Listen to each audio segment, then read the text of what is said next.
An intense heat continues day and night in the country, with major cities experiencing the longest streak of tropical nights. The Finance Ministry sees demand at home continuing to show signs of recovery, but rather at a gradual pace, while the economy overall is on an upward path. Negotiations resume in Qatar to seek a ceasefire in Gaza.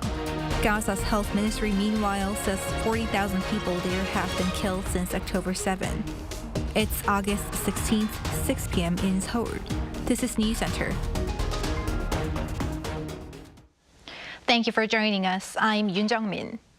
Seoul experienced yet another abnormally hot nighttime last night, with the city expected to soon break a century-old weather record for the longest period of so-called tropical nights. Our Ji explains more about what's causing this extreme heat. Despite it already being mid-August, when summer heat normally cools down here in South Korea, the country continues to battle one of its longest heat waves and tropical nights. A tropical night is when temperatures stay at a minimum of 25 degrees Celsius between 6 p.m. and 9 a.m. the next day. According to the Korea Meteorological Administration, as of Friday, Seoul has endured a total of 26 tropical nights in a row. This ties with the record set in 2018, when South Korea went through one of its worst heat waves.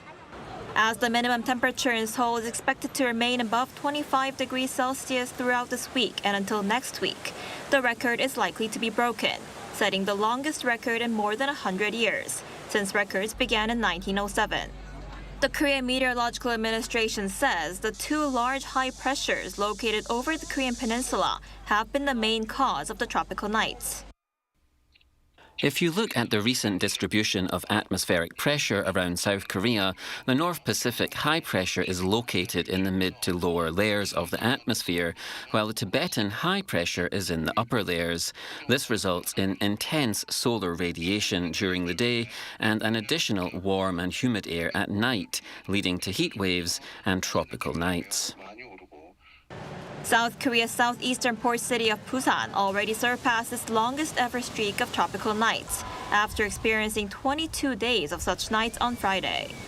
So far this summer, a total of 22 people have died from heat-related causes, and more than 2,500 people have suffered from heat-related illnesses. The country also recorded around 779,000 livestock deaths, as the extreme heat heavily affected farms, raising chickens and pigs. The intense heat wave also affected fish farming across the country, killing almost 1.2 million fish. Excessive heat can cause illnesses such as heat stroke, heat exhaustion, and heat rashes. So it's important to check for signs such as tiredness, dizziness, headaches, feeling sick, or skin becoming pale. The Korea Disease Control and Prevention Agency advised people to check on the elderly regularly, drink plenty of water, and refrain from outdoor activities during the day, while limiting caffeine and alcohol consumption. And because it's abnormally hot even at night, experts say it's important to drink lots of water after the sun goes down and take cold showers. Ji, Arirang News. South Korea plans to form follow-up measures to President Yoon's unification doctrine, unveiled yesterday, and some experts say it comes at a time where an elaborate goal is needed to inspire the public. Our presidential office correspondent Woo Soo-young talked to experts. President Yoon Sung-yeol has set out a clear goal for unification of South and North Korea, to form a unified Republic of Korea through a gradual and peaceful process. That's according to officials and experts in Seoul, following Yoon's Liberation Day speech where he announced his new unification doctrine. Unification Minister Kim Young-ho announced on Friday that the government would form follow-up measures on the doctrine's 7 action plans, which include promoting human rights and humanitarian aid for North Koreans, and a dialogue channel between Seoul and Pyongyang. Given the frosty relations between the two Koreas, especially as the North cut off their contact channels, Kim said the ball is in Pyongyang's court to revive communication and form an inter-Korean working group to discuss any issue of interest. In the meantime, Seoul will work to extend freedom and rights for North Korean citizens. But Kim clarified that the new doctrine does not seek forceful or coercive unification. It aims for a gradual and peaceful process. The August 18th Unification Doctrine presents the ultimate goal of the unified state, as shown clearly in the speech yesterday, where every individual living in both South and North Korea enjoys freedom, human rights and prosperity as the ultimate goal of unification. Building on the 1994 unification formula that sets out a three-stage process of reconciliation and cooperation, a political union or confederation before a complete unification. Experts say Yoon's doctrine uniquely sets out an end goal. President Yoon mentioned Unified Republic of Korea 10 times. I think that was the point of the address. He is saying that the unification will be the extension of Republic of Korea. It's not the creation of the mixed version of North and South Korea. It will be free and liberal, democratic country with market economy. With public interest in unification declining over the past decade, Park says it's the right time to renew the social discourse and inspire hope of a unified future. When we talk about unification, we talk about restoring the unified Korea before 1945. But the younger generation, especially the younger generation of South Koreans, are not interested in the restoring the past. They are interested in achieving more for the future. So we have to show them what unification could do us for the better future and better society and better our lives for the North and South Korea. The Unification Ministry plans to develop cutting-edge virtual education for young South Koreans and promote interdisciplinary research to connect various fields such as education, diplomacy, biotechnology, the environment, IT and space with the discourse on unification.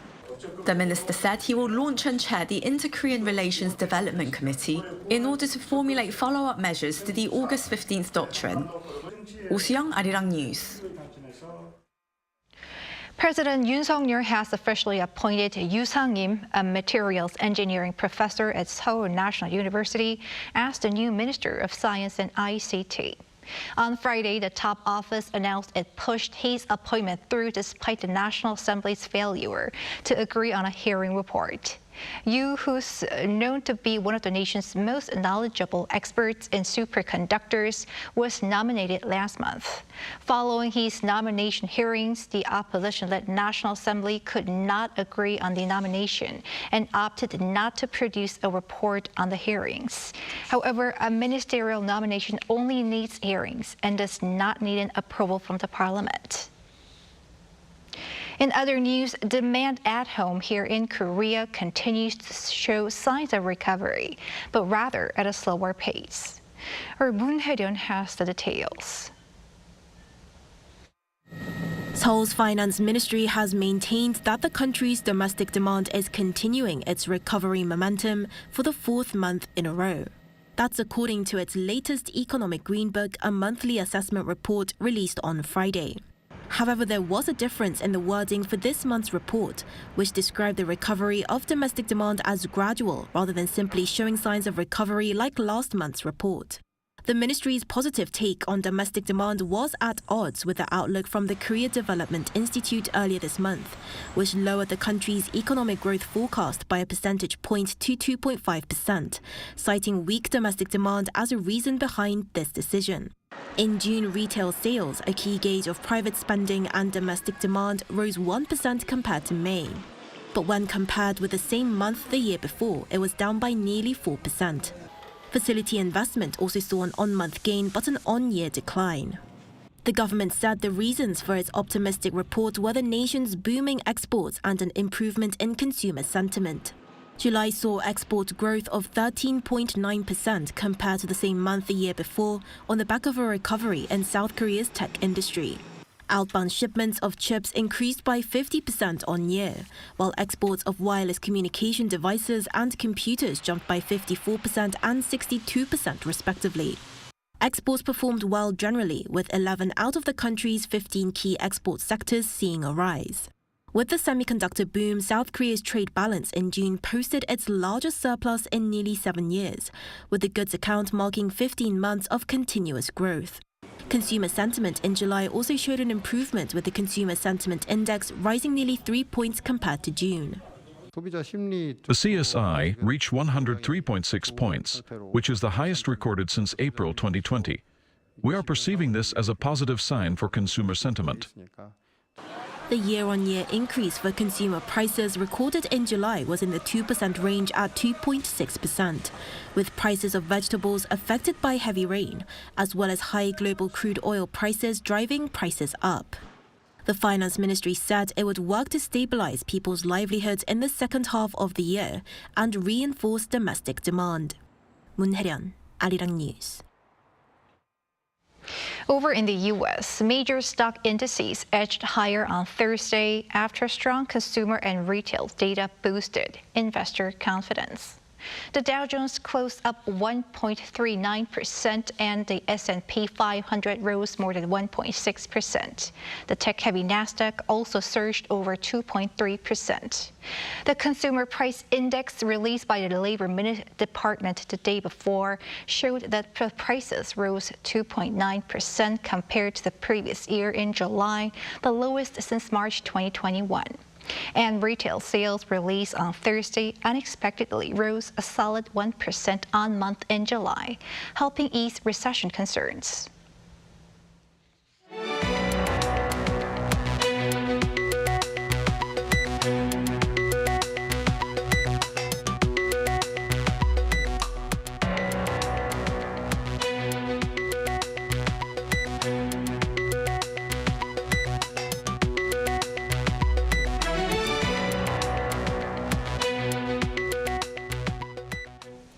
Negotiations have resumed in an effort to broker a ceasefire in Gaza, despite Hamas being absent from the talks. This comes as a new report reveals that the death toll in the Palestinian enclave has surpassed 40,000 after more than 10 months of ongoing conflict. Kim Bo-kyung has the latest. Amid growing concerns over the conflict in the Middle East escalating, mediators from the U.S., Qatar, and Egypt met with an Israeli delegation in Doha on Thursday afternoon to open a new round of negotiations to broker a ceasefire in the war in Gaza. Hamas officials are not participating in the talks, but mediators are said to be relaying messages to the armed group's officials based there. Regarding the talks, White House National Security Council spokesperson John Kirby said that while there was a promising start to the new round of talks, there remains a lot of work to do, adding that the remaining obstacles can be overcome. The renewed push for talks comes amid a report from the Palestinian enclave's health ministry on Thursday that Israel's military offensive in the Gaza Strip has killed at least 40,000 Palestinians since October 7th. This is an extremely large and shocking number. This is a disaster of this scale will threaten the health system at any time. Meanwhile, amid the ongoing ceasefire negotiations, dozens of Israeli settlers attacked the Palestinian village of Jit in the occupied West Bank, throwing rocks, shooting guns, and setting houses on fire. According to the Palestinian Health Ministry, a local villager in his early 20s was killed, and another person was critically injured.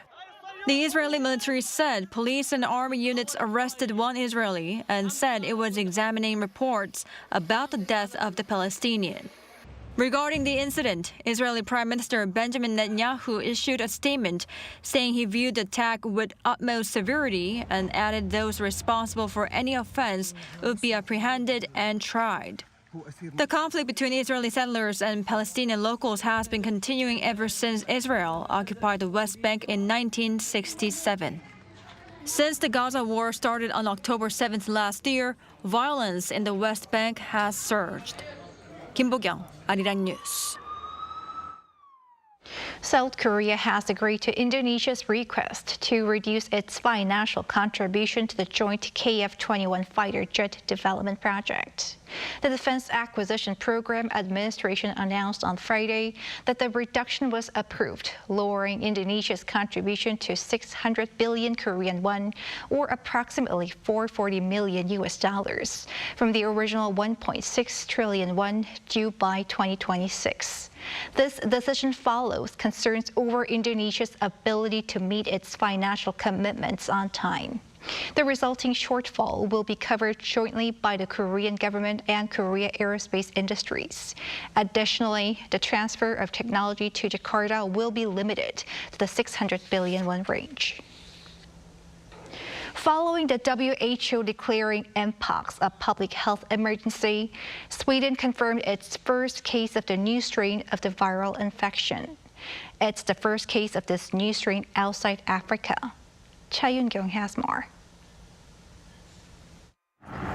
The first case of a contagious and dangerous variant of mpox, also known as monkeypox, has been confirmed in Sweden, raising alarm across Europe. The incidence of mpox has surged on the African continent following an outbreak in the Democratic Republic of Congo in September last year. Sweden's Minister of Health and Social Affairs confirmed the case of a more grave type of mpox known as clade 1. The Director General of the country's public health agency stated that the individual was infected while in a region of Africa. The case is a first case caused by clade 1 that has been diagnosed outside the African continent. The affected person has also been infected during a stay in an area in Africa where there is a large ongoing outbreak of mpox, clade 1. Mpox, an endemic disease in Central and West Africa, commonly presents with a blistering rash and is often accompanied by acute fever, headaches, and muscle pain. Clade 1, the more grave type of mpox, is known to be more contagious and dangerous than clade 2, which triggered a public health emergency in 2022. The World Health Organization has expressed concern about the potential for more mpox cases in Europe in the near future. The WHO previously declared mpox a global health emergency, a status that lasted until May 2023. It's clear that a coordinated international response is essential to stop these outbreaks and save lives. A public health emergency of international concern is the highest level of alarm under international health law. The organization has approved the emergency use listing process for mpox vaccines and developed a regional response plan, which requires $15 million in funding.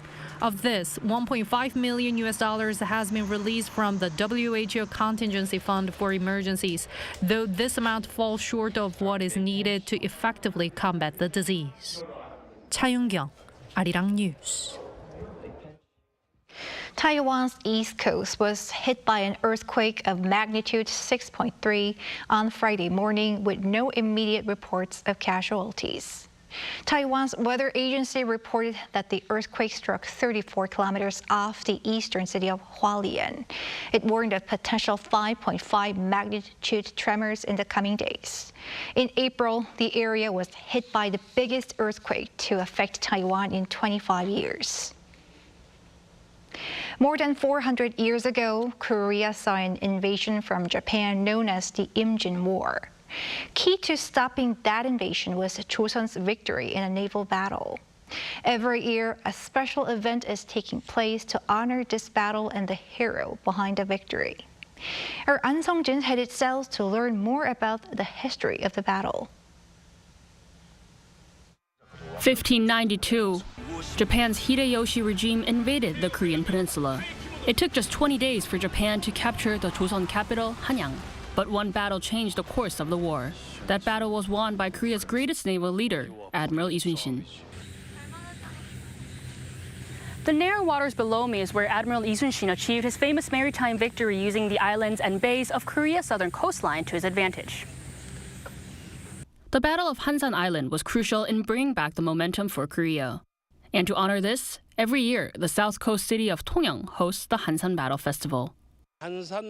This festival is not about eating, drinking and merely having fun. It inherits the spirit of Admiral Yi, which was about being loyal to the country, loving his people and being loyal to one's parents. This festival should be known beyond our country. This year is the 63rd festival. The 6-day festival covers as much of the city as it can, hosting events by the port, in the city and in other areas. And I really like Korean traditions, and I also wanted to learn more about the history. I knew about Isun-shin General, but I did not know about this battle, so I also got to learn and to enjoy the tradition, so that's why I came. The highlight is a historical reenactment of the Battle of Hansan Island. 조선의 수군들이야, 죽기를 각오하면 반드시 살 것이요, 살기를 동하면 패전하여 반드시 죽을 것이다. Among the ships is the well-known Gobuksun, or turtle ship. A warship used by the Korean Navy, its name derives from its metal covering, which resembles a turtle shell. These ships, alongside Panoksun warships, were used in South Korea's strategic attacks to destroy the Japanese fleets.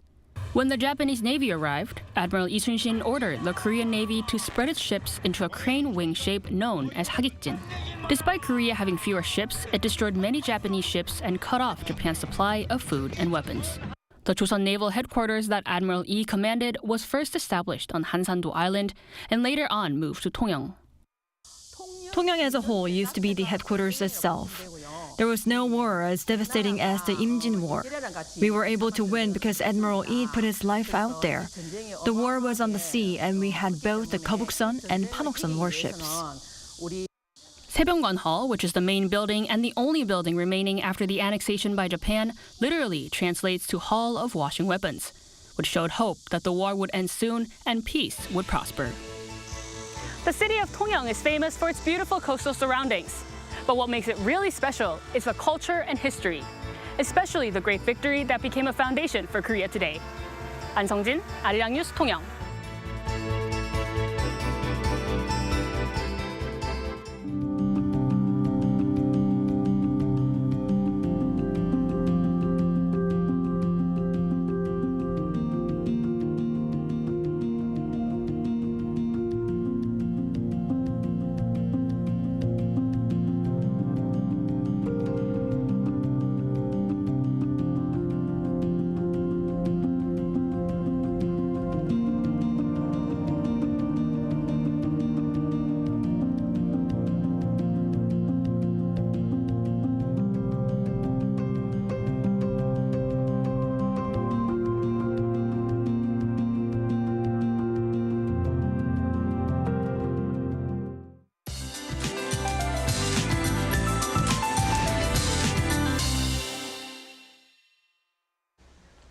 Last night, tropical nights appeared in Seoul for the 26 days in a row. This is the joint longest on record, same as 2018. However, this year, the heat wave and tropical nights are expected to continue for the time being. So it is very likely to set a new record for the most consecutive days of tropical nights. Please take special care not to get sick in the long, hot spell. Most areas have received rain today and it will continue tomorrow. In the Seoul metropolitan area and Jeollado provinces, rain will fall until dawn tomorrow. In the western parts of the country, showers will pass tomorrow afternoon and overnight. Jeju Island will receive up to 80 millimeters of scattered rain by tomorrow. Tomorrow, Seoul and Jeju will start off at 27 degrees Celsius. Highs will move up to 34 in Seoul, Chuncheon, and Daejeon. Gwangju and Daegu, 33 degrees. The heat wave is not expected to ease off until next week. That's all for Korea. Here are the weather conditions around the world.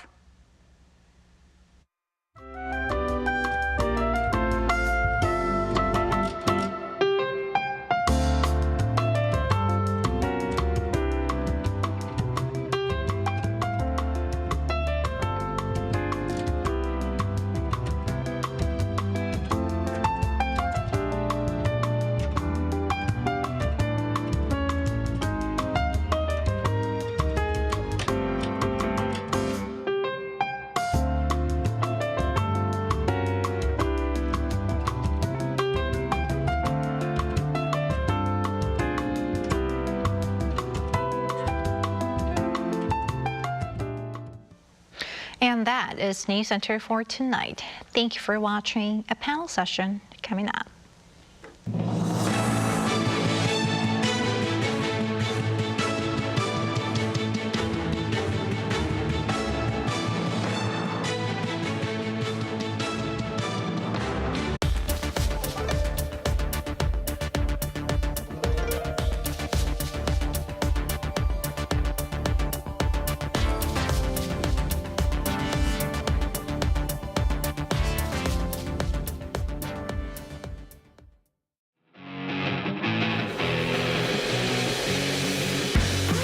There is no greater blessing than to have good health as you grow old. Even though my mom is over 70, she is peppy and full of energy. One day, our family started practicing Taekwondo, and it turned out to be a special blessing for us. Taekwondo family, return to happiness. 옛날에는 택시부터 시작해가지고 버스, 덤프트럭, 낮과 밤이 없이 몸이 부서지도록 일을 했죠. 그러다 보니까 몸이 많이 망가졌어요. 허리 협착증도 생겼고 무릎도 아프고 이제는 내 삶이 다 됐는갑다 생각을 하고 사는 것도 싫고 완전 좌절을 했죠. 지팡이를 짚고 다니실 만큼 근력이 약해지셔가지고 너무 힘들었는데 우연찮게 실버 태권도라는 거를 알게 되셨어요. 다리도 안 올라갔거든요, 솔직히. 근데 64세부터 태권도를 해서 7년째 하고 있습니다. 인상도 너무 밝아지셨고 빨리 가고 싶다고 하시고 도복을 보면서 흐뭇해 하시더라고요. 그때부터 어머니의 삶이 다시 시작이 된 것 같고 지팡이를 안 짚기 시작하셨어요. 그게 진짜 놀라운 변화인 것 같습니다. 어르신들이 운동을 통해서 노년을 건강한 생활을 할 수 있게끔 도와주는 게 바로 저는 태권도라고 생각이 듭니다. Not only did Mother experience this change, but her fellow teammates also felt reborn due to the dramatic change in their lives. 너무 좋아요. 온 세상을 다 얻은 것 같죠. 제가 태권도 전도사가 된 것 같아요. 열정이 높으신 분이죠. 그 가족 전체가 태권도 가족입니다. 아주 화목하고 건강이 넘치는 대한민국의 대표적인 태권도 가족이 아닌가 싶습니다. We're a family that loves practicing Taekwondo, so we've embarked on a new challenge. 사실 저희 가족들이 아픔이 정말 많습니다. 제가 아침에 일어났는데 반신이 마비가 왔었고 저희 아이는 태어나자마자 인공 심박기를 달았었고 정상으로도 살기 힘들다는 진단을 받았었지만 이 아이를 보면서 기적이라는 것을 알게 됐거든요. 그래서 태권도는 행복 그 자체입니다. 태권도를 해서 강해지니까 더 자신감이 올라가고 행복해요. I believe Taekwondo is a blessing from heaven. It has made us hopeful for the future. Every day, we're excited to see what's in store for us tomorrow. Practice it with your family. Taekwondo brings happiness. 일제강점기 시대에 실존하셨던 가결 선생님과 아내이셨던 가네코 우미코 두 분의 옥중 투쟁을 다뤘거든요. 어디로 가는가 당신 뒤에서 흉내만 내는 가짜 혁명 따위 하려는 게 아니야.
Thanks for joining us. You've tuned into Arirang's Within the Frame. I'm Han-dan in Seoul.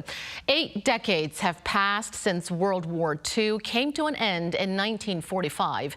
Yet the pain and controversies surrounding Japan's wartime sexual slavery rumble on. Efforts have persisted at home and abroad at various levels to further spread the truth about the sexual enslavement, which, to a certain extent, have raised the global awareness of the issue. But those efforts are also faced with significant challenges, sparking considerable intergovernmental friction and heated debates. On this episode of Within the Frame, we take time to remember the victims of Japan's wartime sexual slavery in commemoration of the International Memorial Day for Comfort Women. And we've invited a special guest today who has been at the forefront of efforts to bring the issue to global attention. Without further ado, let's bring in Phyllis Kim, Executive Director at the Comfort Women Action for Redress and Education, to the studio. Thank you so much for coming in today. Thank you so much for inviting me. So yesterday marked the International Memorial Day for Comfort Women, of course, euphemism for wartime sex slaves. How was the day first established, and what significance does the day hold? Well, August 14, 1991, a Korean woman named Kim Hak-sun first came out to say that she was a victim of sexual slavery by Japan during World War II and demanded apology and accountability from the Japanese government. That breaking of silence encouraged other survivors as well from Korea and other countries from Asia Pacific to also come out, despite the shame, despite the stigma or cultural barriers that have silenced them for decades.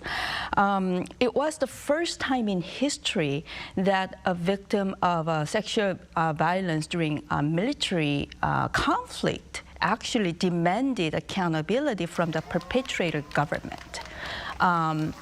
And it was during the 1990s, and that actually, this breaking of silence moved the world to declare rape during wartime is a crime against humanity.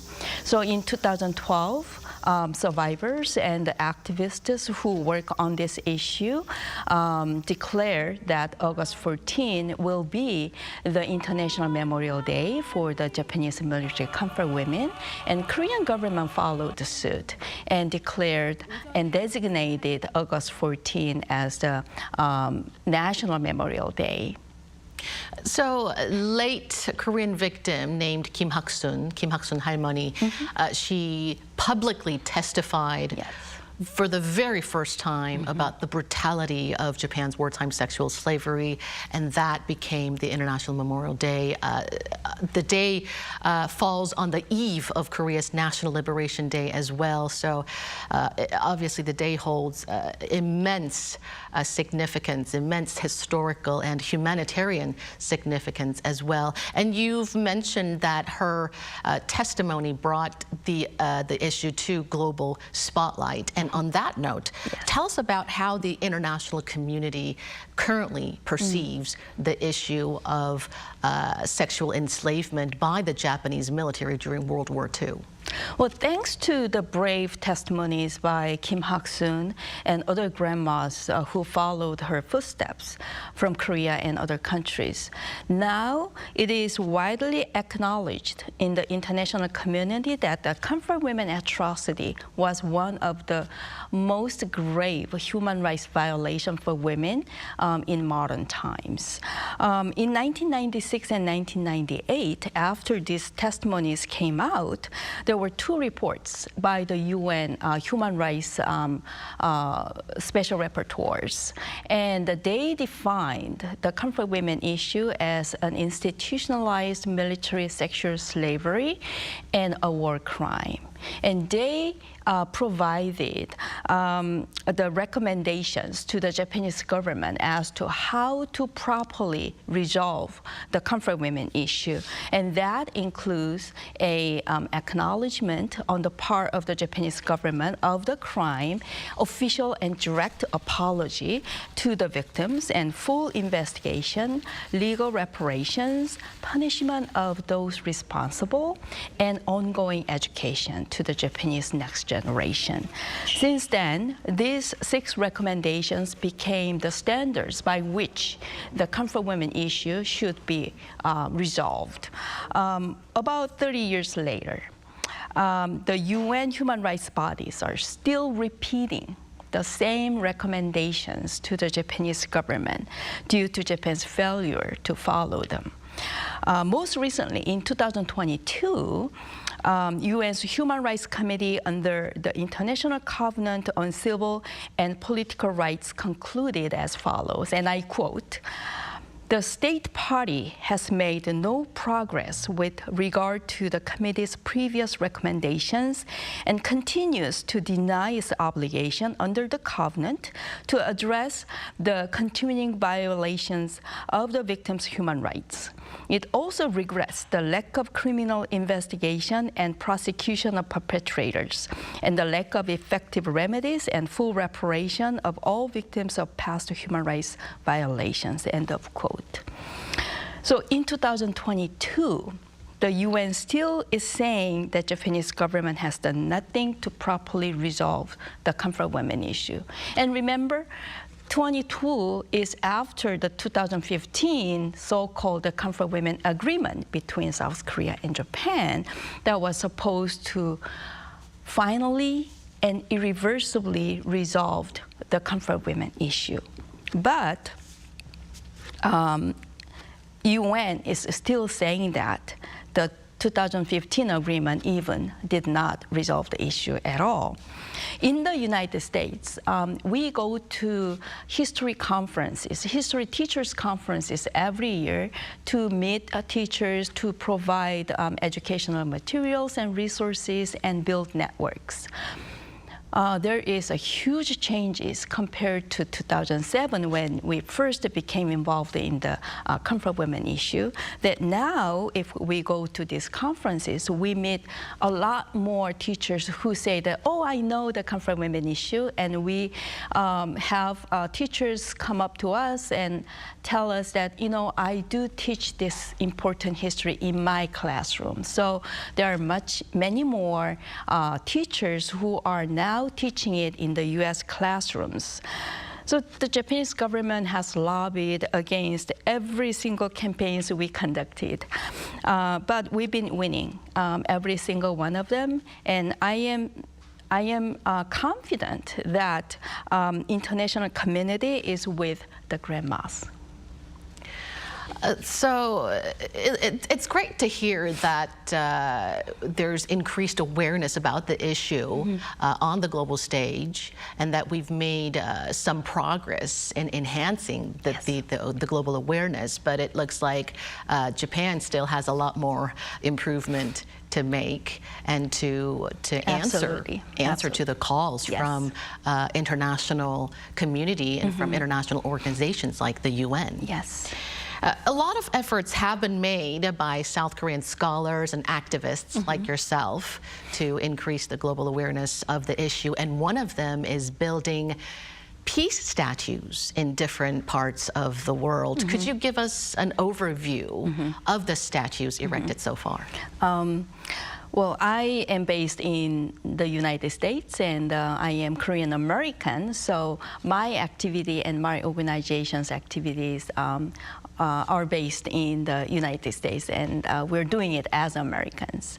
But in terms of the statues, I believe there are 147 comfort women statues in South Korea alone. And there are 16 memorials of a various design in the United States. And other than the US, there are statues in Canada, Australia, Germany, Taiwan, China, and the Philippines, and most recently in Italy. But the Japanese government has successfully removed some of the statues in the Philippines and successfully removed the information plaque from the peace statue in Germany. I believe there are efforts being made in a few more European countries to build the Comfort Women Memorial, some in secret. And whenever I get the inquiry, I always tell them and give advice to expand the horizon and announce and make a call for artists to local community to involve local artists and local students to the cause so that they can have ownership of the issue. And so I hope to see many more memorials in different unique designs in many more places. We'll see. You've mentioned briefly about the removal of some of the statues, and we'll discuss more about that as we move on. But before that, you've made significant contributions to erecting the first Statue of Peace, which is located in Glendale, California. But I hear it wasn't all smooth sailing. Obviously, there was considerable diplomatic friction between Korea and Japan, and I also hear that even some U.S. locals were against it, saying that it's a divisive reminder of the horrors of the war. How did you address those challenges? Well, every time we had a campaign, as I said earlier, there was an anti-lobby backed by the Japanese government. And some people were concerned, some were genuine concerns about stepping into historical dispute between Korea and Japan because Korea and Japan both are allies of the United States. We don't want to side one country over the other. And some said the issue was divisive. And to that, what we would tell them is that we asked them, is the Holocaust divisive? What if the Germans told you that remembering the Holocaust in the United States is unnecessary because it is divisive, because it didn't happen on American soil? How about because it only happened to Jewish people? So we also tell them that we must remember this dark history because sexual violence against women in conflict is still happening around the globe under the auspices of a military authority. So to that explanation, most people understand and agree that the Comfort Women issue is a relevant history and relevant issue to the women and girls in the U.S., and it should be remembered and taught in the United States. Yes, we faced many challenges. The city of Glendale was sued, and we had to fight the lawsuit all the way up to the U.S. Supreme Court.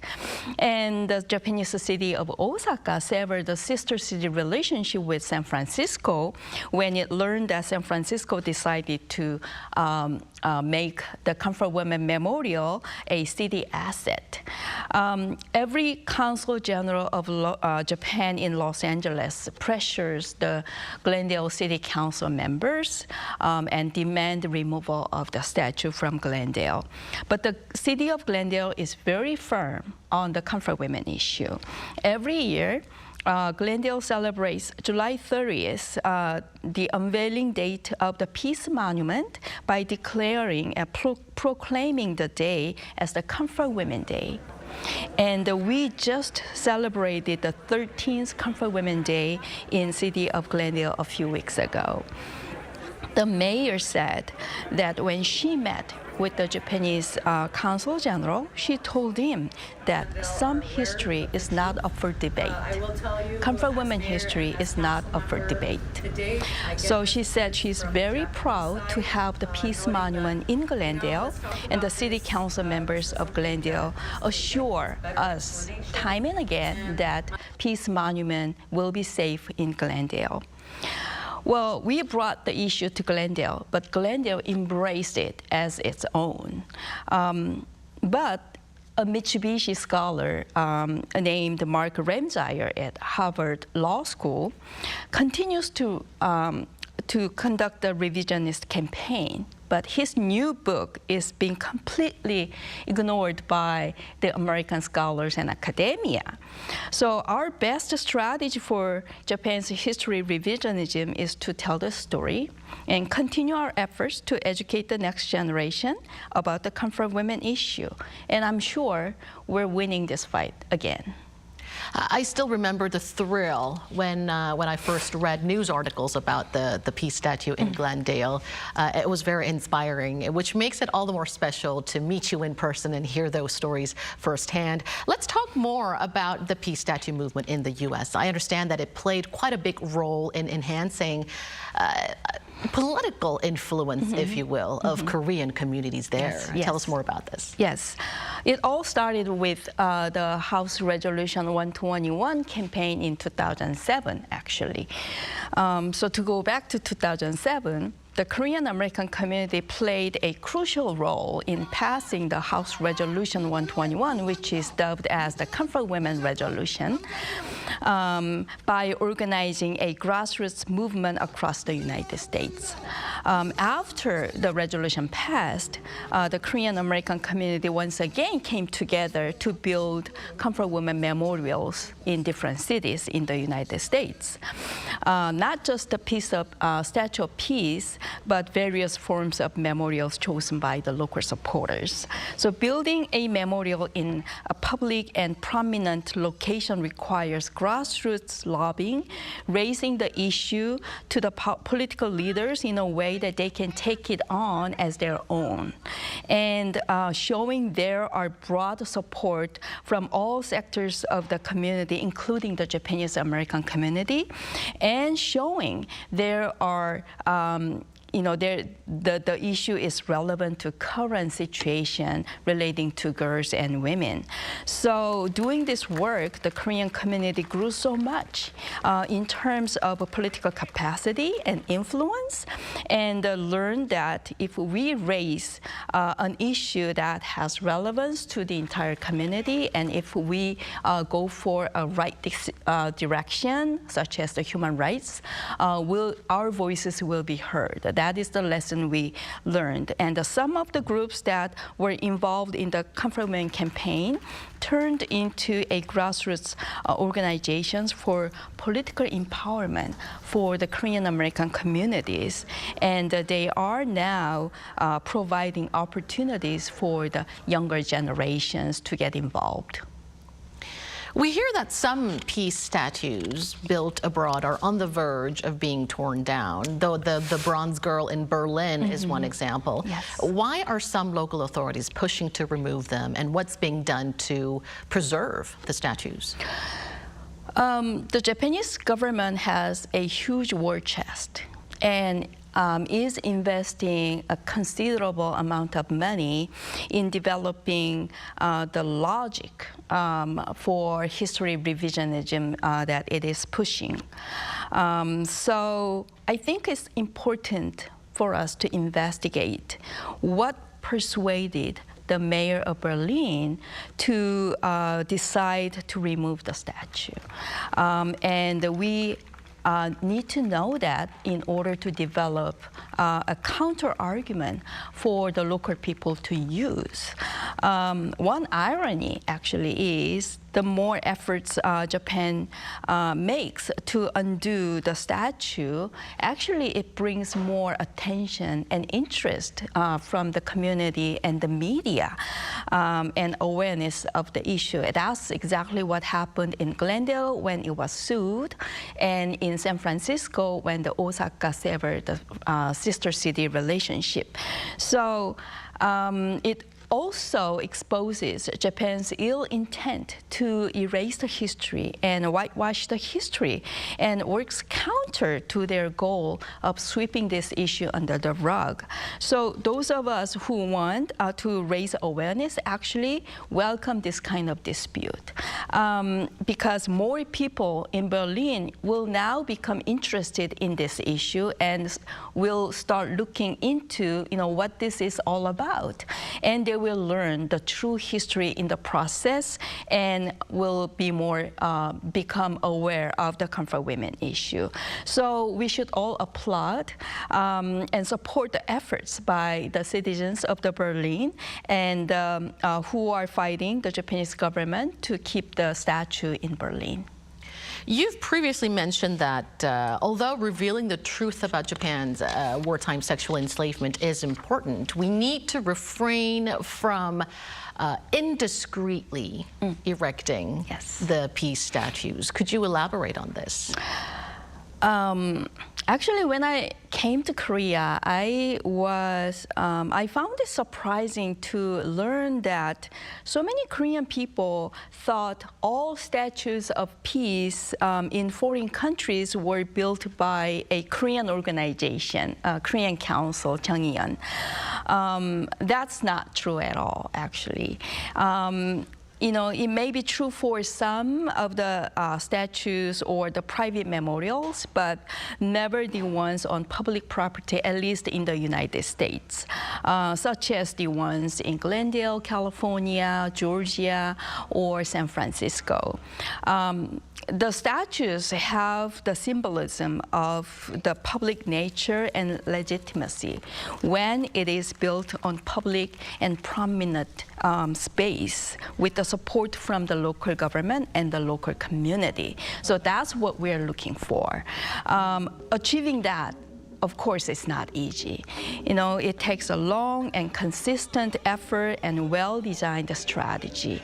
San Francisco was the best example for that, along with Glendale, California, where community members, including the Japanese Americans, came together and went to the city hall to show their support for the statue and the issue. So, you know, going to a private property and erecting it, you know, wherever it is available may be a quick and easy solution, but because you don't need to go through these long and difficult processes of the approval or some of the red tapes of the city government. But you can emphasize enough now how important it is to build the memorial on public site to gain that public nature and legitimacy, because that's the source of power. That's why Glendale, the city of Glendale, fought to the end to keep the peace monument in Glendale. So I think, you know, ultimately, you know, that way we will be able to fight the revisionism and raise more awareness about the comfort women issue. There's a lot more questions that I'd like to ask you, but because we are running short on time, let me get to the final question of our discussion today. Only 9 registered survivors of Japan's wartime sexual slavery remain in Korea, and the clock is ticking. What actions must Korea, Japan, as well as civil societies and the international community as well take to seek a fundamental solution?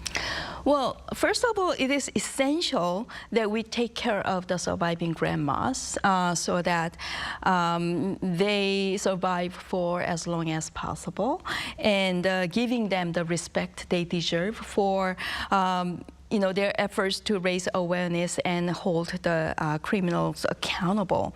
We also need to make sure their pains and sufferings and their courageous actions to recover honor and justice are properly recorded and preserved and included in the education for the generations to come.